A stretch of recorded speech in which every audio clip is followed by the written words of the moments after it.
நம்ம சேனல் தொடர்ந்தாப்பலாம் நீங்கள் வீடியோக்களை பார்க்க நினச்சிக்கிட்டு நம்ம சேனலை சப்ஸ்கிரைப் பண்ணுங்க. சப்ஸ்கிரைப் பண்ணிங்க. கீழே பெல் சிம்பிள் இருக்கும், அதையும் கிளிக் பண்ணிங்க. சரி, வாங்க நம்ம வீடியோக்குள்ளே போகலாம். வணக்க நண்பர்களே. சமயபுரம் மாரியம்மன் கோவில் அன்று கட்டுக்கடங்காத கூட்டம். முகூர்த்த நாள் வேறு. கோவில் வாசலில் ஒரு ஓரமாய் அமர்ந்து கூடையில் பூ வைத்து கொண்டு வியாபாரம் செய்து கொண்டிருந்தால் அதே ஊரைச் சேர்ந்த கண்ணாத்தா.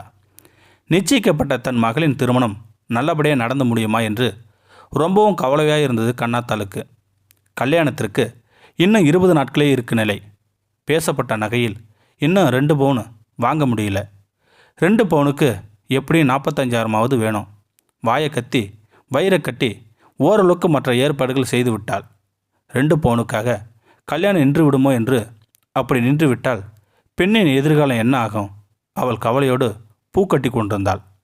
குடிகார கணவனால் எந்த பிரயோஜனமும் கிடையாது. சின்ன நிலம் இருந்ததை விற்று வரும் பணத்தில் 2 பவுனை வாங்கிடலாம் என்று இருந்தவளுக்கு அது நடக்காமல் போகவே என்ன செய்வதென்று புரியல. அம்மா மாரியாத்தா, தாயி, நான் என்ன பண்ணுவேன்?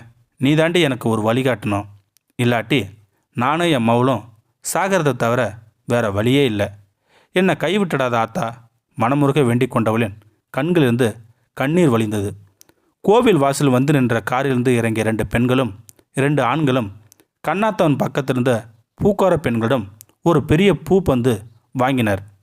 அப்போது ஒரு பெண்ணின் கையிலிருந்த பை ஒன்று கண்ணாத்தவன் பூக்குடைக்கு சற்று உயரத்தில் நின்று பூ மறைந்தது.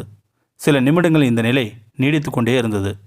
அதனால் என்ன என்று பெருமையாக இருந்தால் பூ வாங்கியவர்கள் உள்ளே போய்விட வியாபாரத்தில் மும்முரமானாள். 10 நிமிடம் ஆகியிருக்கும். கோவிலுக்கிலிருந்து சில பேர் ஓடி வந்தார்கள். இங்கும் அங்கும் எதையோ பரபரப்பாய் தேடினார்கள். அவர்களோடு பாதுகாப்பு நின்று கொண்டிருந்த காவல்துறையினரும் தேட ஆரம்பிக்க விஷயம் வெளியே வந்தது. கண்ணாத்தாவின் பக்கத்தில் இருந்த பூக்காரிடமிருந்து பூ வாங்கி சென்றவர்கள் மகளின் கல்யாணத்திற்காக வாங்கியிருந்த நகைகளில் அம்மன் திருவடிகள் வைத்து பூஜை செய்து வாங்கி செல்ல வந்ததாகவும் அதில் 11 பவுன் திருமாங்கல்ய செயின் காணவில்லை என்றும் தெரிந்தது. கேள்விப்பட்ட கண்ணாத்தாளுக்கு வருத்தம் தாங்க முடியல. அம்மா, அவங்கள ரொம்ப சோதிக்காதம்மா. அவங்க மகளோட திருமணம் நல்லபடியாக நடக்கணும். நகை யார் கையில் கிடச்சிதோ அவங்க நல்லபடியாக நல்ல மனசோடு அதை திருப்பி கொண்டாந்து கொடுத்துடணுமா என்று மனமுருக வேண்டினாள். இன்னும் கூடையில் குறைந்த அளவே பூ இருக்க 2 முழம் பூ கொடுங்கம்மா என்று வந்த கேட்டவர்களுக்கு கூடையின் அடியில் இருந்த பூவை எடுத்து முழம் போட முனைத்தாள். கூடைக்குள் பளபளவென ஒரு தாலிச்செயின் மின்னு கொண்டிருந்தது. பேரதிர்ச்சி அடைந்த கண்ணாத்தா அதை கையில் எடுத்துக்கொண்டு தாயி, தாயி, மாரியாத்தா என்று கத்திக்கொண்டே கோவிலின் உள்ளே ஓடினாள். அம்மன் முன் நின்று அழுது கொண்டிருந்த அந்த 2 பெண்களையும் பார்த்த மாத்திரத்திலேயே அவளுக்கு அடையாளம் தெரிந்தது. அம்மா, அம்மா, இதை பாருங்க, தாலி செயின் உங்களுது தானா? கண்ணாத்தன் கையிருந்த செயினை பார்த்த அவர்கள், இதான் நாங்கள் கொண்டு வந்த தாலி செயின். கிடைச்சது மகமாயி, தாயி, கிடைச்சது என்று மகிழ்ச்சியும் பரவசமும் கலந்து சொன்னார்கள். கண்ணாத்தா அந்த பெண்களிடம் செயினை ஒப்படைத்தாள். அவர்கள் கண்ணாத்தாவை வானளவாக பாராட்டினார்கள். அந்த பெண்களுடன் வந்திருந்த ஒருவர் கண்ணாத்தாளை தன் கழுத்தில் போட்டிருந்த 3 பவுன் செயினை கலட்டி கண்ணாத்தாளிடம் கொடுத்தனர். எங்களுக்கு ஆண்டவன் நிறைய கொடுத்துருக்கான் தாயி, இதை வச்சிக்க.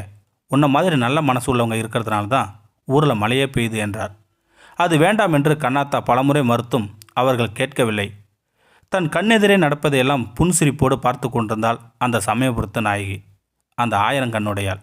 கண்ணாத்தாவின் பூக்குடையில் தாலி செயினை விளை வைத்து தன்னையே நம்பியிருக்க அவளது தேவையான 2 பவுனுக்கு மேலாக மேலும் 1 பவுன் கிடைக்க செய்தால் அவள்தானே அகிலத்தையும் அனைத்து ஜீவராசிகளையும் அரவணைத்து காத்து அருள்மலையும் புளிய சமயபுரத்தால் நினைத்து கண்ணாத்தாளின் கண்கள் நீர் வழிந்து கொண்டிருந்தது. இந்த வீடியோ உங்களுக்கு பிடிச்சிருந்தா கமெண்ட் பாக்ஸில் கமெண்ட் பண்ணுங்கள். கூட உங்கள் ஃப்ரெண்ட்ஸுக்கு ஷேர் பண்ணுங்கள். இதுவரை நம்ம சேனலை சப்ஸ்கிரைப் பண்ணுங்க. சப்ஸ்கிரைப் பண்ணுங்கள். கீழே பெல் சிம்பிள் இருக்கும், அதையும் கிளிக் பண்ணுங்கள். தேங்க்யூ ஃபார் வாட்சிங்.